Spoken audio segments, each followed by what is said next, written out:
All right, Mr. A-Bear, we're going to do a Jambalaya tutorial per your query a couple of weeks ago. So just want to kind of go through everything with you here first, and we'll get cooking.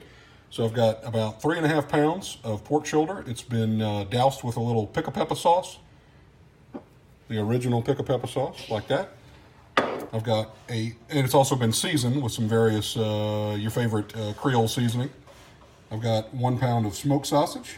I've got 2 onions plus the bottoms of 1 bunch of green onions. I had 2 onions, that's why it's 2 onions. If I had 3, it might have been 3. Some green onion tops for later in the process. I've got 3 cups of extra long grain rice. Mahatma brand is the only one to go with. I've got some various Cajun seasonings, and I'll use those to kind of adjust seasonings as we go by. I'm going to end up using 6 cups of chicken stock, so that's a 2-to-1 ratio by volume. Chicken stock to rice. Okay, so the first part we're going to do, also I have my black iron pot here with enough peanut oil to coat the bottom, and we're going to go ahead and add our pork to this and let it stick and start browning. As you can see, it's already nice and hot. Going to kind of press that out. You can do this in a couple of batches sometimes as well. If you got too much, I probably got a little bit too much here, but we're going to make it work. Again, we're going to press that out and then just kind of let it sit and cook for a while so it browns nicely on one side. And we're going to do that all over, flipping it every few minutes and letting it stick. I'll check back in a little bit here.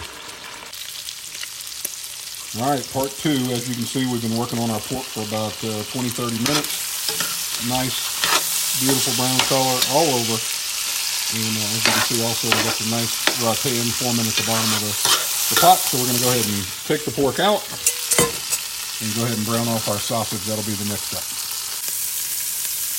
All right, the sausage is nice and browned up. We don't want to do this too long. All we're trying to do is get a little color on it, get them sweating, and kind of let it contribute a little bit of flavor to the gratin in the bottom of the pot. So we're going to go ahead and take that out. And then next will be the onions. And the onions will give us some more color, and also they will help pull up that gratin off the bottom, which will end up giving us the color in our jambalaya stock. So here go the onions. We're gonna cook those down for a little bit. Add a little more oil if you need to. Add a little water if you think your gratin's getting a little too hot. It's all good. We're just trying to pull up all that color off the bottom, and as you can see, it's starting to happen already.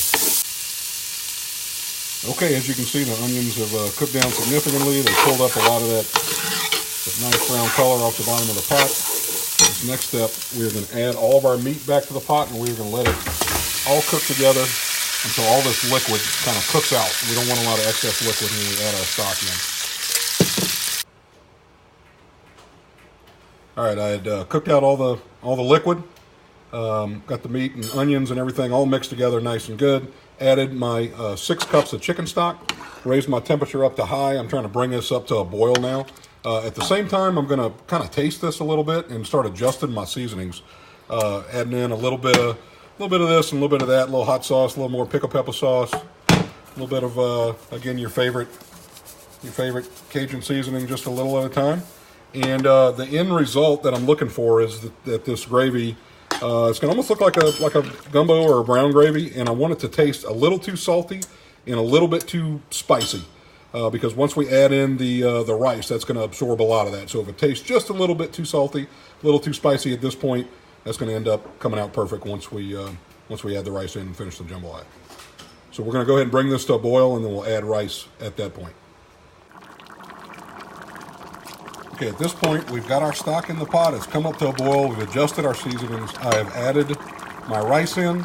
I've been stirring it with the lid off now for about, 4 or 5 minutes. And as you can see, the rice is starting to open up a little bit as you pull your spoon through. It's starting to feel a little heavier, and it kind of looks like the rice wants to jump out of the pot. This is the point where you want to go ahead and cover it, and we're going to lower our heat to the lowest setting we can possibly lower it to without turning it off, which you'll see here. We'll go down to the simmer setting here, and then I'm going to set a kitchen timer to 25 minutes and start. Now, we are not going to open this lid for that entire 25 minutes, and I'll check back in with you at that point for the last finishing steps. All right, our 25 minutes is up. Let's check and see where we're at. All right, looking good. Okay, so the rice is opened up. It's absorbed most of the liquid. We're not quite there yet. We don't want to stir it at this point. We're just going to do a little flip. First, I'm going to go ahead and add those green onion tops that I showed you at the beginning. Now we're just going to go around the pot in 3 or 4 spots, and we're going to go all the way to the bottom. And we're just going to flip it. 1, 2, 3, and 4. Okay, we're going to go ahead and spread it back out. It's really looking good. And this last step, we're going to cover it. We're going to turn off the fire completely, and we're going to time out 15 more minutes. And it'll be done at that point. I'll show it to you then.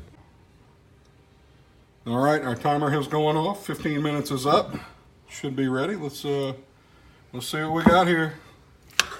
Looks like jambalaya to me. That's textbook stock jambalaya, exactly the way I wanted to come out. Of course, you know, different people have different recipes and do different sauces and stuff. I typically keep mine kind of simple, kind of going after a competition jambalaya from Gonzales. So anyway, there it is, and hopefully it tastes as good as it looks, and hope you guys learned a little bit. Talk to you later.